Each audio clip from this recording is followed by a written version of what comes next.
गेल्या काही दिवसांपासून राज्यात मराठा आरक्षणाची मागणी सुरू आहे। मनोज जरांगे पाटील सोलापूर दौऱ्यावर आले होते। यावेळी त्यांनी शांतता रॅलीत संबोधन केलं होतं। दरम्यान मनोज जरांगे पाटील यांनी पत्रकार परिषद घेतली। त्यावेळी त्यांनी मंत्री छगन भुजबळ आणि उपमुख्यमंत्री देवेंद्र फडणवीस यांच्यावर टीका केली। तिन्ही बाजूंनी मराठ्यांचं वाटोळं केलं आहे।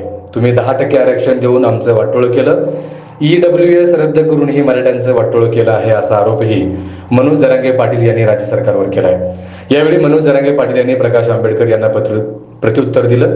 2 दिवसांपूर्वी आंबेडकर यांनी सगळे सोयऱ्याची व्याख्या आणि मागणी आम्हाला मान्य नाही असं सांगितलं। यावर बोलताना जरांगे पाटील म्हणाले, ते आता सत्तेत कुठे आहेत, त्यांना मान्य आहे की नाही यापेक्षा आम्हाला सरकारने आश्वासन दिलं आहे हे महत्त्वाचं आहे। आश्वासन पूर्ण केलं नाही तर सरकार जाणार, अशी टीका जरांगे पाटील यांनी केली आहे। सरकार फक्त भुजबळ यांचेच ऐकत आहे, त्यांना बळ देण्याचं काम फडणवीस करतायत, त्यांना आता भोगावं लागणार आहे। सरसकट मराठ्यांना आरक्षण द्यायला पाहिजे, लोकांमुळे राज्यातील भाजप संपणार आहेत, असा आरोपही जरांगे पाटील यांनी केला आहे।